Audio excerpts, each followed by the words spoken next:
welcome to the Wellness Plus podcast. I'm your host, Karina Rachel, and I'm joined today by Dr. Ashley Maltz, MD. Ashley, thank you so much for being here with me. Thank you, Karina. Yeah. So you went through medical school. What would you say was we think that's like an 8-year program, right? But how many years did that really end up being? So med school and the training that comes after, and even the education that comes before, for me was 4 years of undergrad. So you do pre-medical biology and chemistry courses, physics, all of that lovely stuff. Then while you're there, you take the MCAT, which can be a pretty rigorous process for some. Then you may or may not get accepted. Fortunately, I was accepted, and on the first go-around, that was 4 years. And then I did a 4-year combined internal and preventive medicine residency. Okay. So that's 3 times 4, 12 so far. And then add on another 2 years of fellowship that I did for my integrative medicine training. Wow. So 14 years is what Wow. Yeah. That's a lot. It's a lot. It's a lot. So I think it's really interesting that you really started in what would be considered like the mainstream medical world. What was it that kind of made you want to expand into the world of integrative medicine? So even before I went to med school, I kind of knew I didn't want to be on a treadmill, seeing a ton of patients, writing out scripts left and right.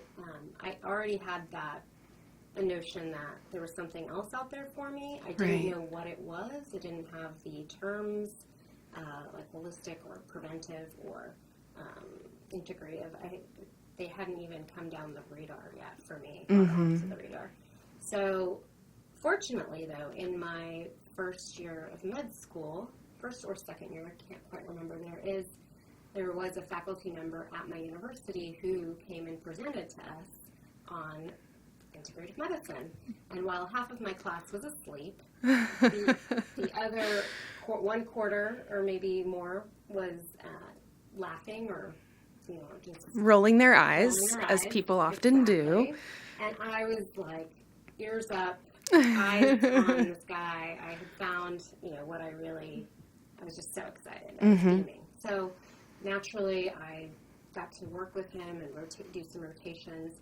He set me along on a path of more academic integrative medicine. So I had the opportunity to go to University of Arizona, Dr. Andy Weil's program as a fourth-year medical student and do a 1-month rotation there where you're amongst your colleagues, your peers, other med students and residents, and you're just really immersed in learning about integrative medicine of all kinds. Yeah. We did meditations and Tai Chi and learned about herbs and botanicals from Dr. Torona Lodog, who is like one of my sheroes in the world and the most amazing woman on earth, or one of. And then learned from Andy Weil a little bit, learned from Victoria Macy's, all these, Randy Hoffman. There's so many amazing minds over there.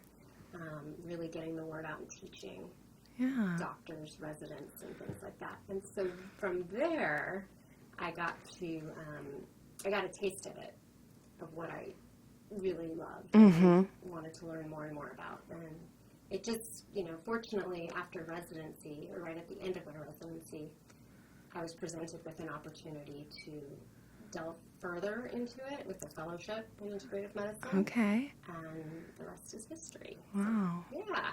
So can you maybe speak a little bit to, what is, because the term integrative medicine has kind of become a pretty big umbrella. Can you just talk about like the different maybe little pieces that go into that? Yeah.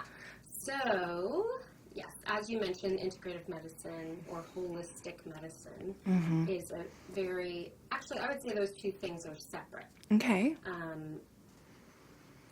Holistic medicine really just refers to addressing the whole person, whether that's the whole person with medications and pharmaceuticals and surgery, versus the opposite, natural ways to address it, is up to the practitioner. Integrative medicine blends basically the best of all healing modalities, including allopathic medicine, into a, holistic medical system. Right. So, like, when someone comes to see me, I sit and talk with them for an hour, interview them, much like you're doing with me, and ask their entire timeline, like, where did you, tell me about your mom's pregnancy with you, and the birth, and tell me how your childhood was, and where did you live, and were there any, environmental pollutants around you. And, right. Not a lot of people don't know that stuff, but if they do, they do. And it's interesting because when you do start asking people that, a lot of times they'll realize, we were near whatever, a chemical plant that ended up having, lots of spills or something. So it's interesting how those kind of things that kind of just lurk in people's subconscious and they don't think about them actively. Most people aren't thinking about their childhood and their day-to-day. But then when you start talking with them about it, a lot of times those things do come up. And so it sounds like you're just trying to get a really, start to finish kind of view of what they've been going through. Yeah. So interestingly, in Native American medicine, here in the U.S., and maybe elsewhere, I don't know, I've learned that they will they don't even interview you as the patient. They'll call in, where's your mom, and your grandmother? Wow. And they don't really, it's not about you. It's about the lineage and, how things are passed on energetically or spiritually. And wow. So, I am not a shaman. I wish I was, or a medicine woman. But I have picked up pieces from all kinds of cultures all over the world. Wow. And a lot of what we try to do is evidence-based. So there should be some studies at least showing no harm or little harm or knowing where the harm is. Right. Dosing and what part of the plant, if we're doing herbal medicine and, things like that. And of course, so everyone tends to gravitate toward their favorites. So no one person can know every detail of everything. Right. Because there's just too much to know. So integrative medicine is an umbrella term. I personally think it holds, there's so many little layers and big layers in there. So anything from nutrition, so that includes nutritionists and health coaches and motivational interviewing and all the various diets that are out there. Right. From vegan to Pegan? Yeah. Is that like paleo vegan? Yeah. Oh, Yeah. I can use my context clues there. I know. I mean, it exists. It's out there. There's intermittent fasting, and there's 100 million different ways to be a human these days. Definitely. Functional medicine, it involves that. So, kind of a more biochemical systems-based system. Ayurveda, which is from India, the country, not native India, Right. Native American. Native folk medicine, like curanderismo from the Latin states and countries, culture. Right. And Native American medicine. It really ranges the gamut. Massage, acupuncture, or TCM, traditional Chinese medicine. Right. Chiropractic. I mean, anything and everything. Right. Can fall under integrative medicine. Right. So then from the patient's perspective, can you maybe speak a little bit to, because I think for a lot of people who are maybe experiencing some kind of a health issue, and especially those kind of chronic conditions or what I've heard people refer to as medical mysteries, where maybe the doctors tell them, we just really don't know what's causing this problem or whatever. What would you recommend to someone, with all of these different options at their fingertips? What would be the path for the patient to really get the answers that they're looking for? So number one, I think you really need to find someone that listens. Yeah. And that's the most important therapeutic relationship factor. if people feel like their doctor is just dodging their answers or their questions or inquiries, then, doctors aren't taught to deal with these medical mysteries. We really don't have all the answers, and that's where the integrative medicine piece comes in, or even alternative medicine. So alternative means instead of, right? It's not it's an alternative. It's the other. I would say, so for people suffering and, and that's a lot of people all over the world, you really need to work with a practitioner who gets you, who just is there for you. And even if they don't have all the answers, learn from each other. They can talk to you about what they do know, and maybe you can enlighten them on what you know. And, unfortunately, our medical system doesn't really allow for this deep learning exchange that I have learned throughout my career so far. However, there are ways to find that, and there are some really, really dedicated, passionate, allopathic Western docs who just, they just don't know. We get 16 hours of nutrition training in medical school. Wow. And all so out of you just said it was around 14 years, but I know you did a lot of that additional integrative training. So the typical medical program, we think about 8 years, 16 hours? 16 hours. Of nutrition training?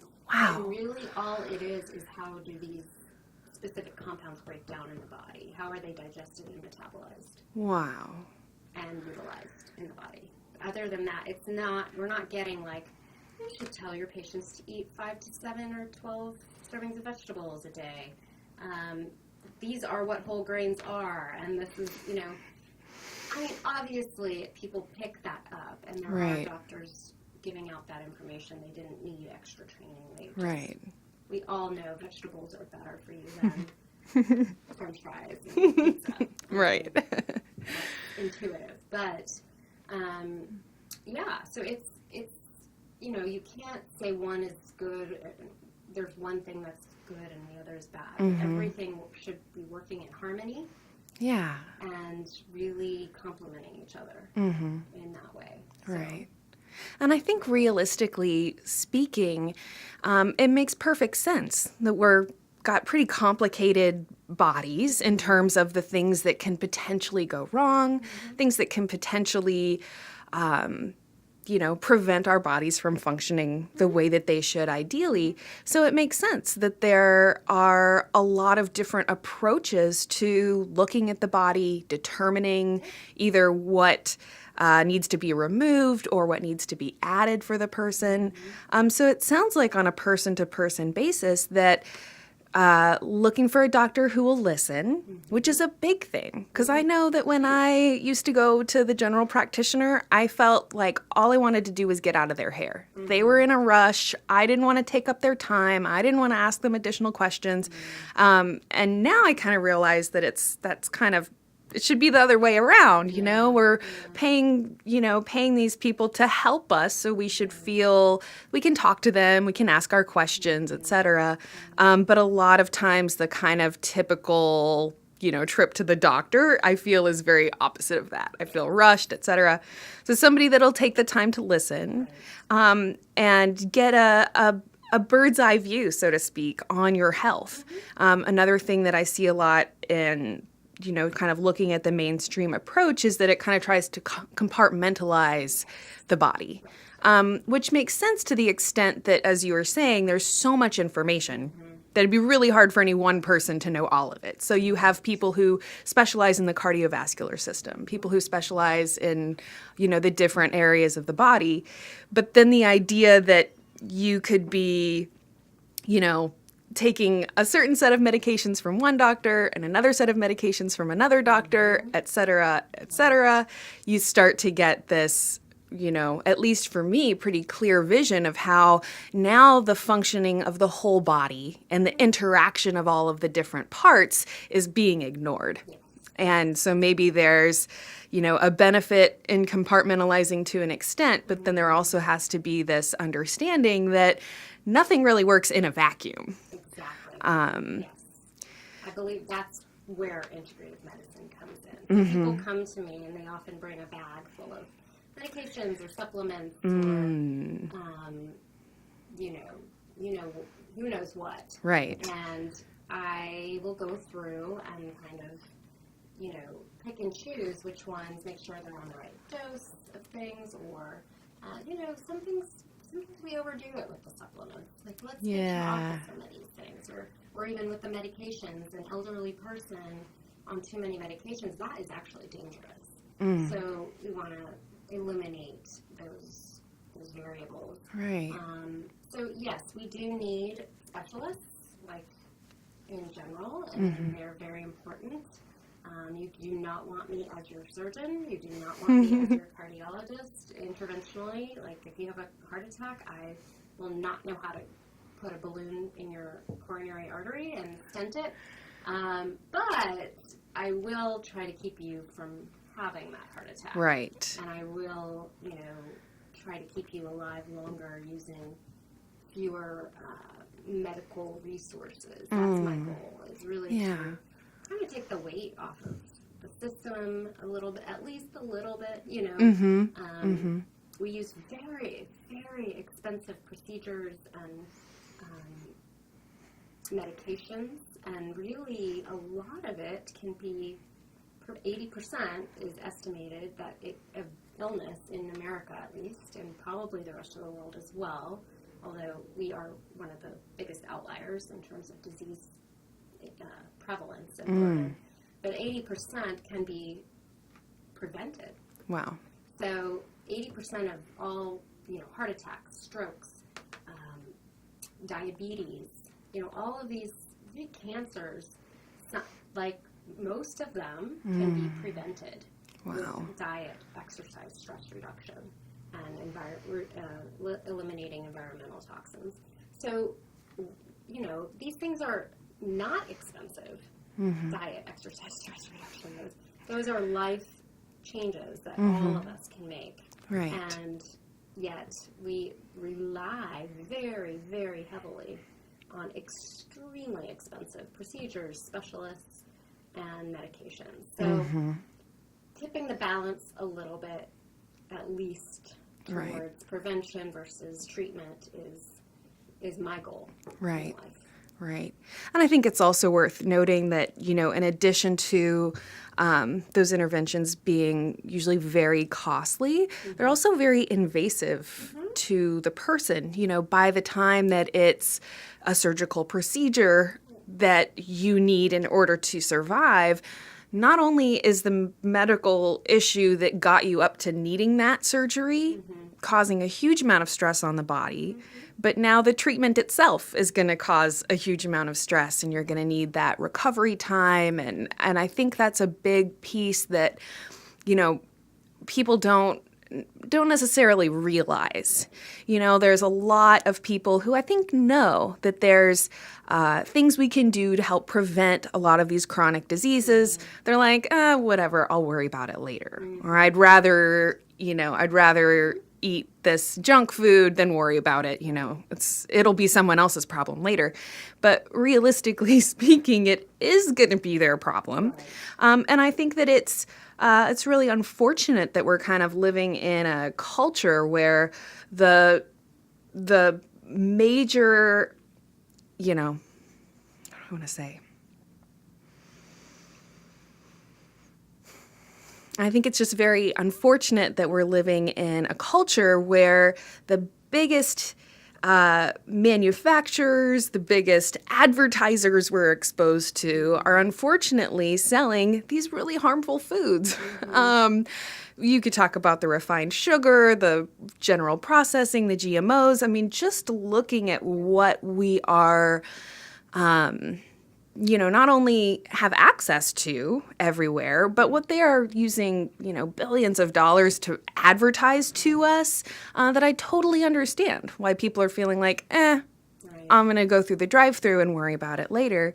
But at the same time, if you can maybe get an idea of like what you're really setting yourself up for, at least for me, that becomes the impetus to choose something healthier, to, make time for exercise, or I think the managing stress thing is so big right now. Yeah. And I remember when I used to hear people like, oh, you got to avoid stress. I thought, well, that's impossible. Yeah. Like, could you come up with a more like ridiculous thing to tell someone to do? Well, try to avoid stress.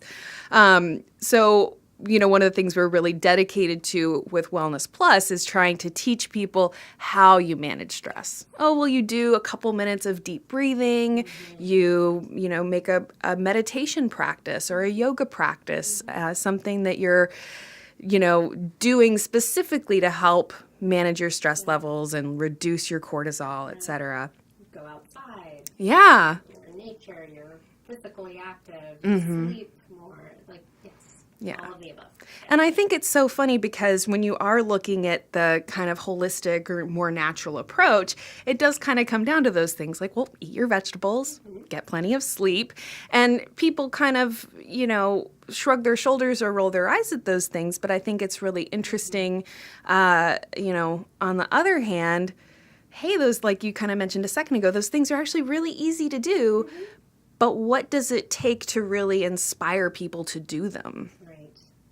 That's a $1 million question. I think if we knew that answer, every person on the planet would be living a hopeful, happy life. Unfortunately, the influences around us are not interested in our health and wellness per se, or maybe they say they are, but they really aren't. They're interested in their bottom line, and they want to sell more cookies and candies and crackers and sodas, and that's their bottom line. Right. And more French fries, more all of it. And don't get me wrong, those things are delicious. Who doesn't love them? Right. But, we fall into a trap. When you eat the food that's there, and you don't have time, you're stressed, you're eating whatever's there, your cortisol levels are higher, your sugar content, your goes up, your the blood sugars will go up, and then you're not sleeping well, you're not digesting well, and then you wake up feeling crappy again. It's a vicious cycle. And so, working with people one-on-one, or some people do group visits in integrative medicine, which I used to do in my old faculty position. It's really therapeutic. It really helps people kind of, what can I do right now to improve my health? And it doesn't have to be, I'm going to run a marathon. You don't have to become a CrossFit champion. Right. You can just add some more vegetables to your plate with each meal. Right. Just one serving extra, and take away, that fried food, or that one less serving of that. Take away the soda and substitute with unsweetened iced tea, or whatever it is. Right. That's why we need an army of people doing this one-on-one, because every person will be different. Right. And there is no one size fits all, unfortunately. It'd be a lot easier if there was. Right. But the thing that you reminded me of a quote that says, and I may butcher it, but the takeaway is, if you think eating healthy or having healthful behaviors now is expensive, wait until you're diagnosed with insert chronic disease or terminal illness now. So people are like, oh yeah, diabetes, that's manageable. Okay, it is. It's very manageable. But you're literally taking a piece of needle and sticking your finger 3 to 4 times a day, depending on your control. You have to have the supplies, the test strips to do that. Those things are expensive. Like, my patients always complain how expensive they are. The glucometer, insurance may or may not cover that.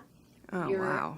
Yeah. If you're on insulin, that's extremely expensive. I would say even $100, $150 a month. So... And you can't eat all the foods that... Right. I mean, you could and use the insulin to cover all of that, but you're constantly having to stick yourself or inject yourself. That's painful. Yeah. I know. I remember my grandma when she would come to visit. And we would go out to eat, and there would always like be this time where she would have to either like go to the bathroom or out in the parking lot or whatever. And thankfully I never had to like see her inject, but I know, that was like a very traumatizing thing for me as a kid. I remember thinking, oh my God, And then when I learned later about diabetes and what it was and everything, I thought, oh, that's what she was doing. That's what she was doing. And I just remember thinking like how horrible that seemed, that she always had to be doing those injections and testing her blood. And just the couple times I've had to prick my finger for a blood test or something. And I'm kind of a wuss, but I can't. Not that bad, but having to do it every day, several times a day, I mean, that would be, I would say that is not worth, throwing caution to the wind now. Right. Also added on is the medications don't make you feel that great. Yeah. I mean, so insulin, you gain weight. That's a typical side effect from insulin. You just, when your sugar's high, you don't feel well at all. Like you have brain fog, headaches, nausea, fatigue. There's all kinds of things. And then you're on a whole slew of other medications, and you have to go see the doctor at least every 3 months for just your primary care. Wow. Then the cardiologist, then the kidney doctor, then the eye doctor every year, the foot doctor every year. I mean, these are huge ramifications. We're not talking, and this is on how many people in the U.S.? 8 billion? It's 30 million people and rising have diabetes. This is where our expenses are. And not I would never say that people don't need a treatment. They do. I mean, we need to, but, that's one piece of the pie. And right. The low sugar fruit-filled, the Stevia Pie. Yeah, the Stevia Pie, yes. So, I just think the whole mentality of, not taking care of yourself when you don't know when you're going to die, you could die tomorrow, is just, it's not valid. Like, I don't understand it. I can't relate to it. Right. And most people who come to me are extremely proactive in their health, and so I do have a pretty skewed population and skewed bias, but right. Yeah. So just and that would be interesting to hear, like what are the most common things that you see in your practice? And I think it is worth mentioning that, clearly there are far more people who are kind of still in that mainstream approach. What is it that causes someone to say, I want to find an integrative doctor, or, what it is that brings them to your doorstep, so to speak? So usually my patients, I see, and Austin is a very unique place. So let's put that out on the table. The health and wellness industry here is vibrant. People are outdoors, they're canoeing, they're hiking, they're with their dogs, rock climbing, doing yoga on every corner. Right. So we're really lucky. It's a young population, for the most part, young. But there are also huge disparities. If you go into the poorer parts of town, there's rampant alcoholism and drug use and diabetes and all the cardiovascular illnesses that are out there. So it's a wide spectrum. But what usually brings people to my door is they're uninsured, and I do accept cash, so I'm only cash, I don't take insurance. Or B, which is the bigger population, they've been through the gamut of Western medicine. They're sick and tired of being sick and tired, and they want someone to go a little deeper and to look further down the rabbit hole of their health. Right. They want more time with the doctor. They don't want to be rushed through a clinic and in a sterile environment where they just aren't comfortable. And they want that connection. They want to be able to contact me, have direct access to me more frequently than would be in a bigger clinic. Right. Now, that being said, there are some docs who work in the really high-volume clinics, and they are just phenomenal. They can get back to their patients, and you never know that you're only spending 15 minutes with them, and those are amazing doctors. But for the most part, doctors feel rushed and want to spend more time with their patients. that's a whole other conversation that I could get into, physician and healthcare wellness and burnout is the term that we use. Oh, yeah. Yeah, so we could go there in another episode. Yeah, definitely. But, so I see lots of digestive issues, hormonal issues, thyroid dysfunction. Yeah. Things metabolic, pre-metabolic, so higher cholesterol that you don't want to go on medication, statin, or you've had a bad reaction to a statin, or, it really ranges a lot. I see a lot of anxiety and depression, and also not really being okay with some medication, but wanting to go deeper, like learn stress management tools, and I do medical acupuncture, so I use that as a tool. I also see a lot of chronic pain patients because I medical acupuncture, and I use triple point injections, which is another technique using needles. So it's diverse. Yeah. And then can you maybe just speak to, you mentioned that they are maybe a little disenchanted with what they've been getting in the mainstream. Right.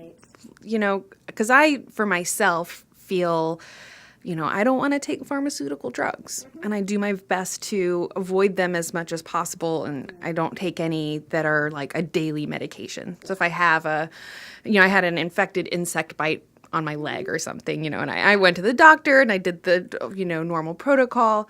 But in general, I have just a general feeling that I don't want to be taking those medications. But what is the experience for people who, are in that system that cause them to want to look outside of it? I think people are just opening to the fact that there are alternatives. Many people, for so long, the doctor was a pedagogue, like this demigod, like someone you admired and looked up to in the community, and at what they said went. Like that's it. That's all you had. Or not. Like you could have been in an indigenous community in a rural area, and you have lots of folk medicine, and you're all natural. So it's, but the majority of Americans, I would say, we're on the opposite side. Where, doctors in the Western world, actually, doctors were it was their way, and there are some brilliant minds that came out of that. But what we're learning is that model no longer fits our millennial populations, our generations that are coming up and saying, no, we want a little more. We want answers, and we don't want to be told what to do per se. We want to know why, and understand it more, because I think technology has just opened up. You can look up anything now. I mean, what's a neurotransmitter, and know which neurotransmitters you're mucking around with antidepressants. So, the general population didn't have that information 10 years ago. Let's say 15 years ago. I'm not quite sure when the internet was. Well, and it was interesting because I remember when the internet was just like people making little websites, and then they came up with the word blog or whatever. Instant messenger. Yeah, definitely. Chat rooms. And then at some point it was like the ceiling broke or the floor dropped out or whatever. And then it was just information everywhere. And it's become this huge, amazing resource filled with information. And so, like you said, people now have at their fingertips the ability to go in and look up their symptoms, look up the diagnosis that they heard, look up the medication they've been given. So there's more information for people, but in that same wondrous, amazing amount of education that's now there, it's also kind of come with this amazing, wondrous amount of feeling overwhelmed, feeling confused. There can be conflicting information. And, I'm right there too. I've definitely spent enough of my time researching things and why are these two things say completely opposite information? And that is very frustrating. So would you say that that's maybe another part of it too, is you want to work with a practitioner so that you can have a sense of knowing which path to take, Right. or That's where a skilled clinician who's had experience, who can look through the data mm-hmm. and really discern what's good and what's not, Mm-hmm. is really important. So I often get people coming to my door with that. I'm just overwhelmed with all these recommendations and my online search and my this and that. I really want to be healthy and vibrant, and I would say that's probably the majority of my patients. And they come with long lists of, can you check this vitamin, and some vitamins I've never heard of, or never checked. Right. It's not something we normally check, but Mm-hmm. I think it's about empowerment, and patients are kind of taking that, or the general public are taking back their health Mm-hmm. and ownership of their health, and I think that's fantastic.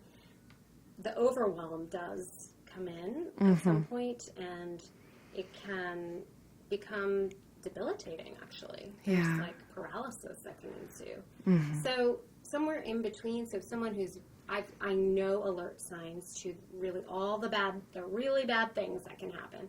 I know those signs in and out. That's easy. Mm-hmm. I've seen people dying. I've made very difficult diagnoses. Things like that. Mm-hmm. I've seen them through the process of treatment. The general public doesn't generally have that Right. knowledge, right? Right. So there are differences, and yes, we do, go deeper with our learning. We go to conferences. We have to stay up on top of current guidelines and research, and so there's just I really love empowerment of the general public. But Yeah. also, there is some caution there that I think it's important to work with a practitioner. Yeah. That's what they're doing. Yeah. And if they don't know one particular topic, that they're willing to learn Mm-hmm. and go off and do some research. Right. I often say, I don't know. I'm going to have to get back to you on that. And Right. 24 hours later, I have looked through and maybe talked with some colleagues who, because I'm always learning still. Right. There's 16, 20 years in there. I'm still learning every single day, and I learn the most from my patients. That's wonderful. Yep. They bring me things that I've never heard of, and I'm like, Mm-hmm. okay, let me go down that rabbit hole. Right. Today, Mm-hmm. It's pretty awesome. It's very rewarding. Yeah. Mm-hmm. So you talked about the kind of the common things that people are coming in, and I'm hoping we can maybe just touch on some of those things a little bit. Mm-hmm.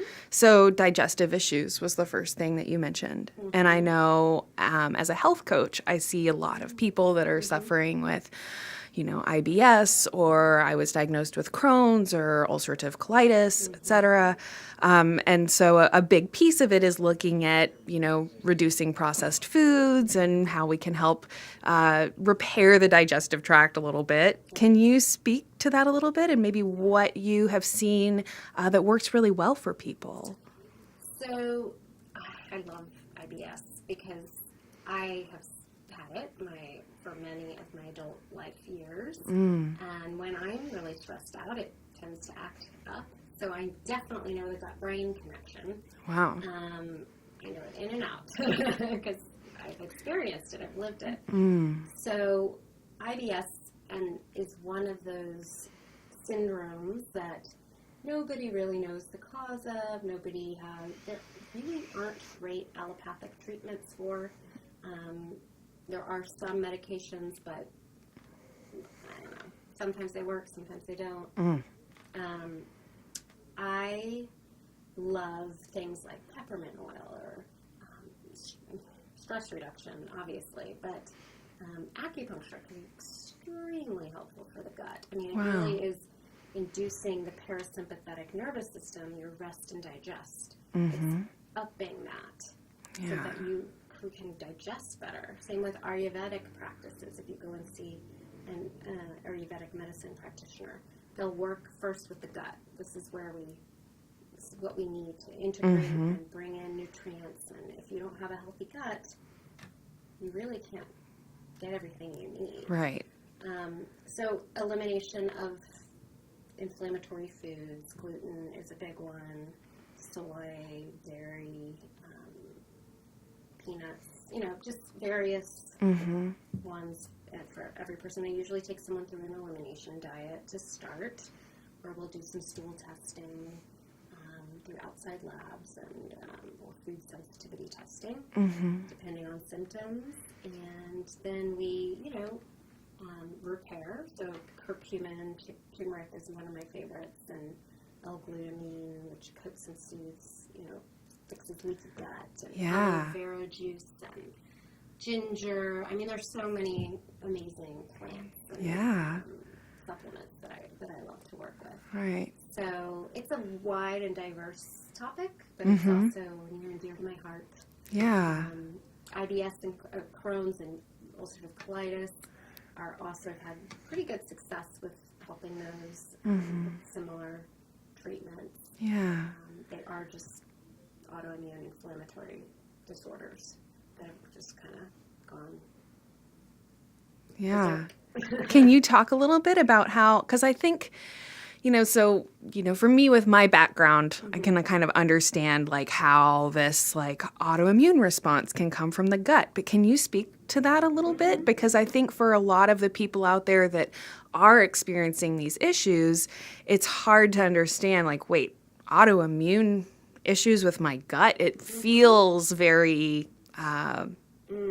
it's not as, Well, just like that feels foreign to us, there are foreign particles that can get introduced into the gut. In fact, everything is pretty much foreign unless it's seen as self. And the body, the majority of the immune system lives in the gut.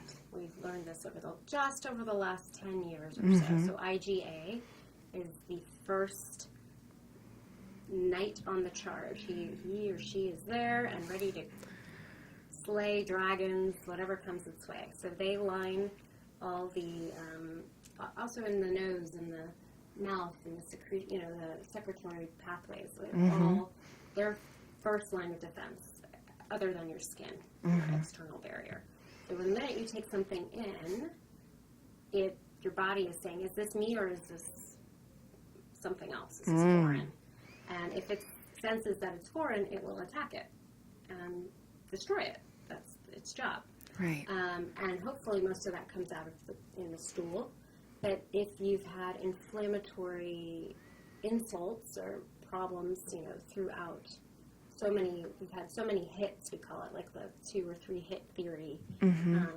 You have a genetic predisposition, or so people in your family have had similar issues, or you've had extreme stress or trauma, or you've really not eaten well. You have all these, the perfect storm comes together. Your gut lining actually separates into, at the gap junctions.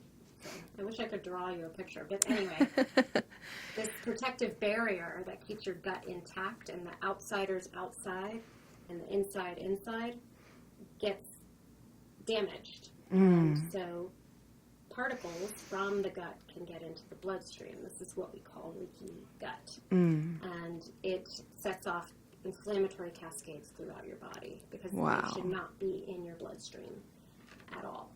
So this is where I start for the majority of people, even if it's just learning deep belly breathing to improve that parasympathetic rest and digest tone of the vagus nerve, which tracks all the way down. I'm sorry if I'm getting too No, I love it. Okay. I love it. Thank you. But it's about balance and finding. Everyone has to find their own tools. Right. And I think it's so interesting that you would bring up, like almost the first thing you mentioned is, when I'm stressed, I definitely notice that these issues flare up. And I think it's, again, one of those things where we've all experienced stress. We know it's unpleasant. We know what it's like to feel frustrated. We know what it's like to feel at your wit's end or whatever. But I don't think there's a clear understanding of like, okay, but what is that doing internally? Like, clearly the mental and emotional experience of stress is pretty unpleasant.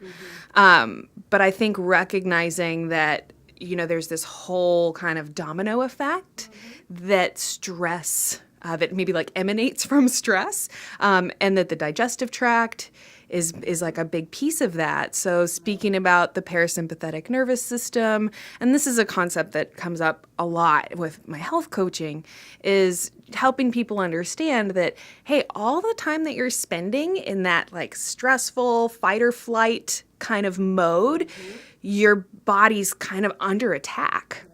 And so if you're always in that stressful state of mind, then all of these little things like your body healing and repairing, your body making new muscle tissue. So many of the people I work with are trying to lose weight or they're trying to get really fit. And, they end up revealing that they're only sleeping like 3 hours a night so they can get up early and go work out. And I'm trying to instill that, actually your body can't even repair and build muscle or do whatever if you're not sleeping. So I think recognizing that there's this big link between stress and digestive issues is a really big piece. It's huge.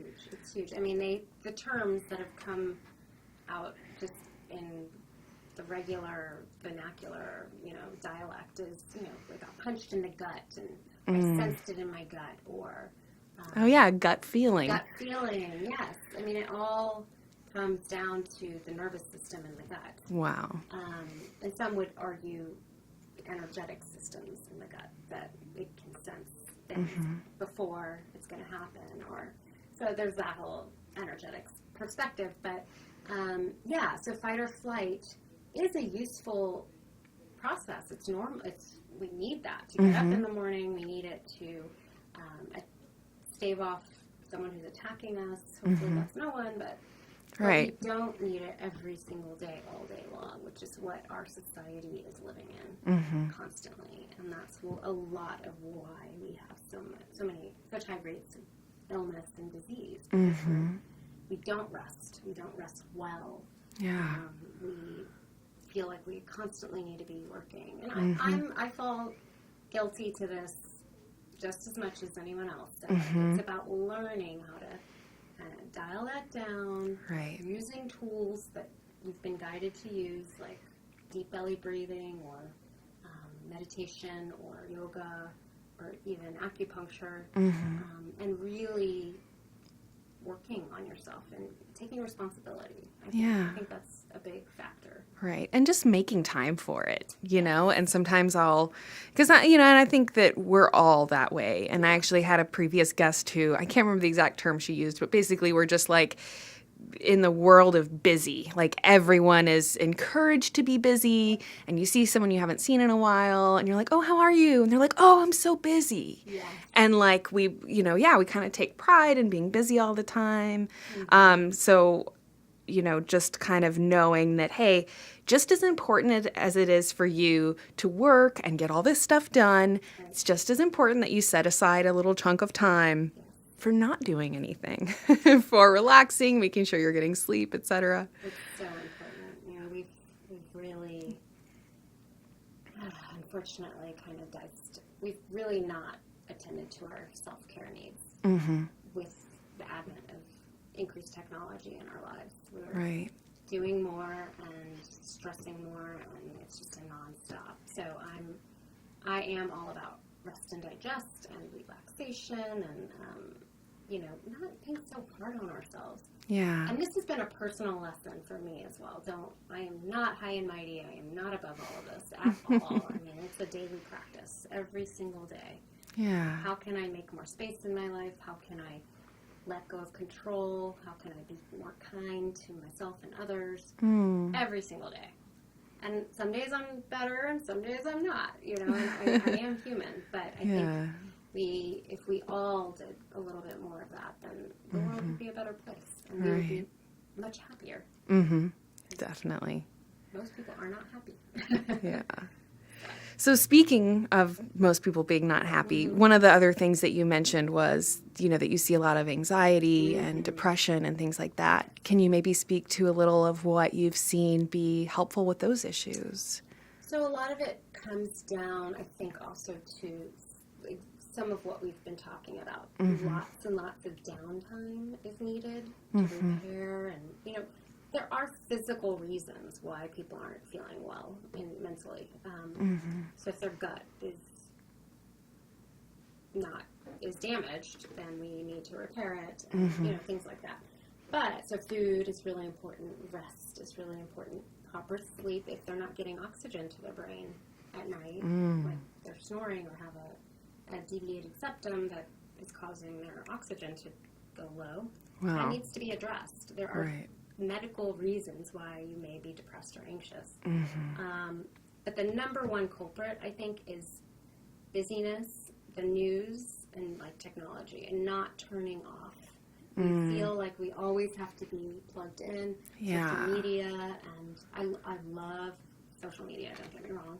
It has brought incredible things to my life and people, and a sense of community. However, not turning it off stimulates your melatonin to not be secreted, and increases your cortisol levels, and watching the news is horrible. Having FOMO is horrible. FOMO? FOMO, fear of missing out. Oh, fear of missing out.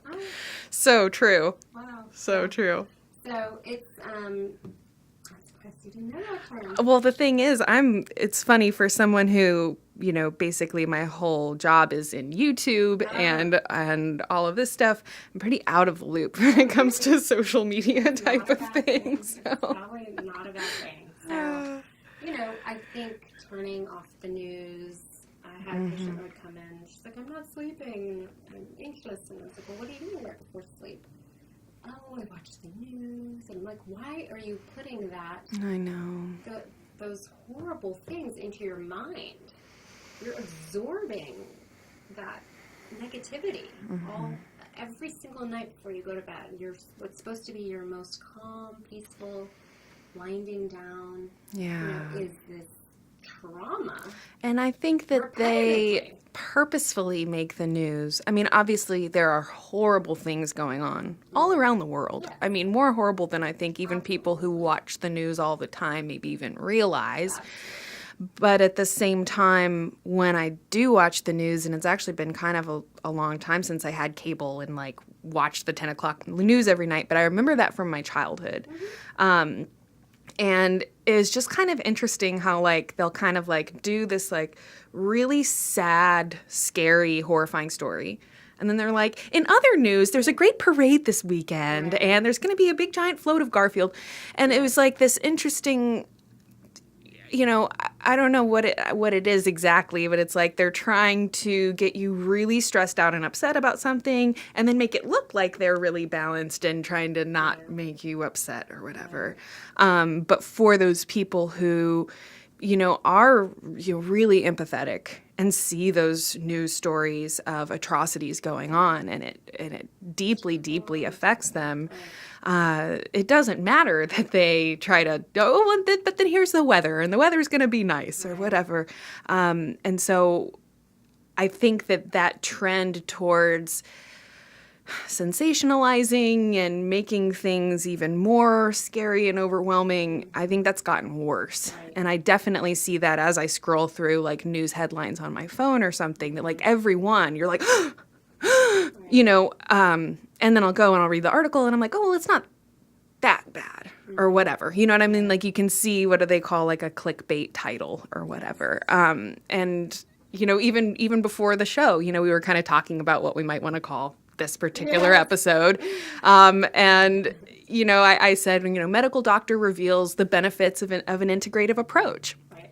But I realized in saying that, like, oh man, I just kind of did that weird clickbaity thing.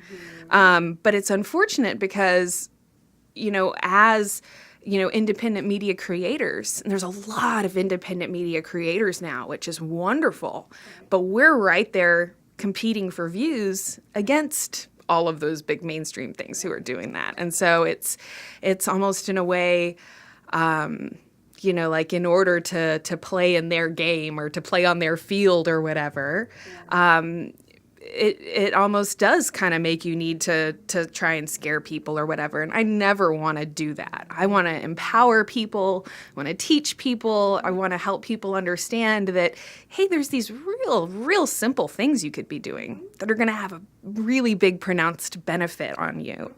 And it's just an interesting comment on our culture, I think, that, you know, just to maybe get somebody to click on your video that could really help them, I'm having to, you know, kind of join in on that game of, you know, what is potentially going to elicit that little stress response. And maybe we won't end up calling this episode that. Maybe I won't give it another name. But it just kind of made me realize that, like, we're just used to almost everything we see.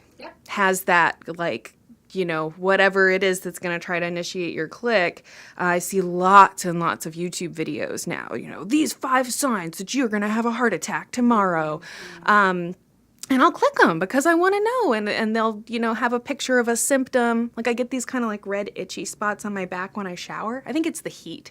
Because when I work out really hard, sometimes it'll happen too. Anyway, so there's like a little icon with somebody with what looks like little red itchy bumps on their back. And I click it and I'm like, oh my God, I'm going to have a heart attack. And I just realized there was actually I can't remember what the term was, but there was a term for, like, looking stuff up on Google and kind of like feeling like a hypochondriac about it. Wow. And I noticed myself doing that, and I just feel like it's, you know, again, kind of the double-edged sword that now there's all this information and it's wonderful, but at the same time, like, there's also these kind of like scary elements to it, and maybe this happy balance where you're learning and you're educating yourself, but you're also noticing those things that initiate that kind of adrenaline surge and, you know, put us out of, oh, I'm just going to be learning about this topic. I'm going to learn about the news. I'm going to see what's going on, versus like really high state of stress response as we're learning things and learning the news. One of the first things I tell my patients is just to turn off the news. Just don't watch it. And if more people don't watch it, then no one's going to make money from it. And then it'll, you know, evolve. So, you know, we can't control everything. Actually, not control a lot. But I do think controlling our own environments is really important, and what comes into that environment. And that goes for relationships as well. So, you know, toxic people need to be eliminated, or not. I do not kill your people. I'm talking your relationship needs to kind of evolve. And there need to be stronger boundaries about that. If your work situation is toxic, that needs to change, and more. You know, so there are so many things that we can have control over. And that's really where I start with most of my patients. Right.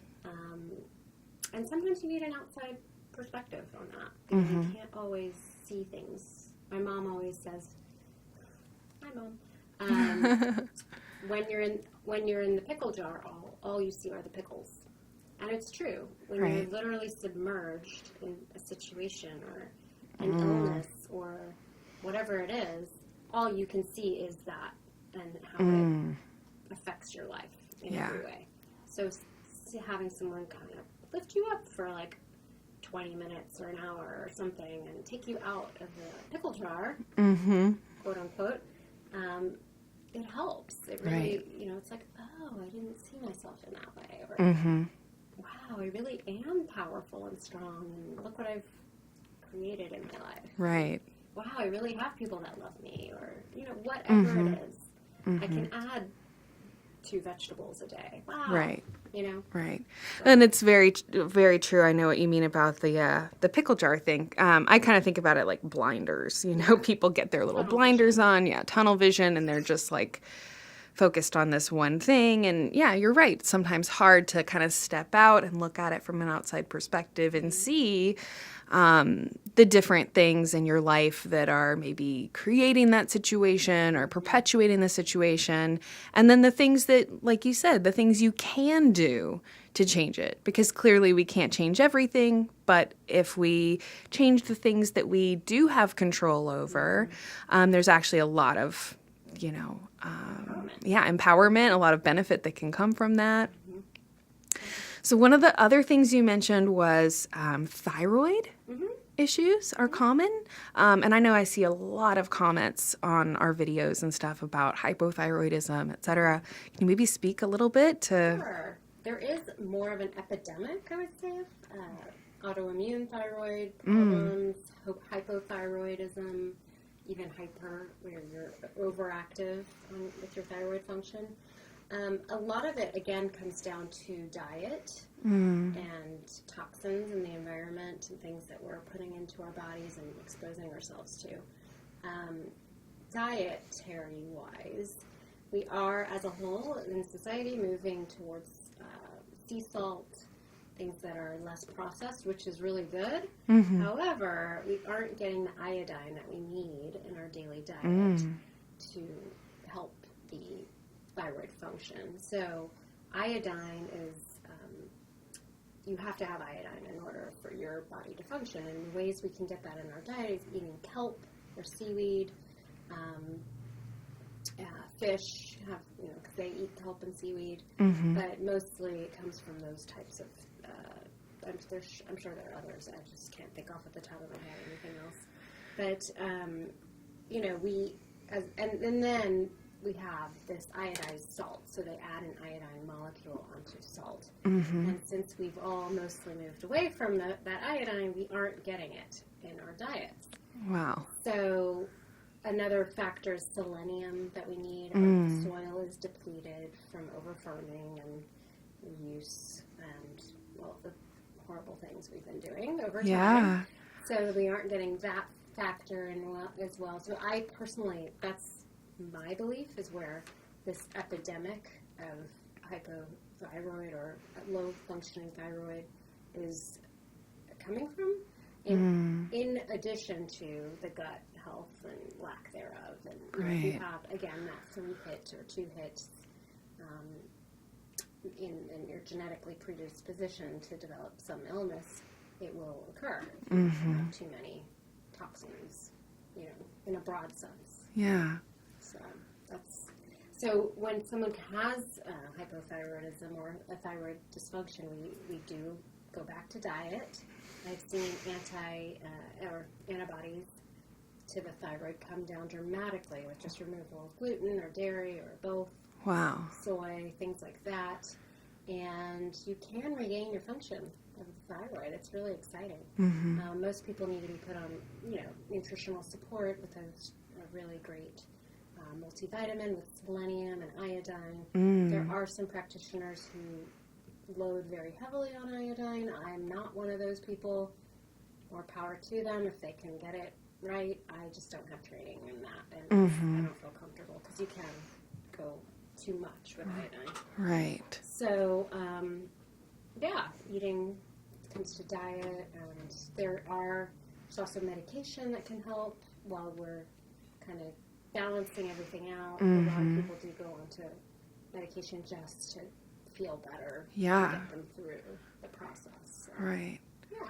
Well, and it's so interesting. I actually had, I had a family friend a couple years ago, and they removed her thyroid. And a couple years prior to that, my mom, her spleen was removed due to hemolytic anemia. But anyways, in this whole thing of like removing entire organs just feels very wrong to me. But I think maybe it's again interesting that, we take this really invasive treatment that has become pretty common. Just 2 people that I know in my life personally. And then you start talking about helping the body recover, helping to restore thyroid function, and maybe it's as simple as just removing these aggravators from the diet, bringing in some nutritional things that need to come in. So I'm just so excited to continue this conversation with you, and really look forward to having you back on the program. Thank you so much for being here. Thank you for having me. It's been a pleasure. Definitely. I want to thank all of you for listening. I hope that you have a wonderful rest of your day, and I hope that you will join us again for the Wellness Plus podcast. Thank you so much for listening, and I do hope you'll join us again. Have a great day.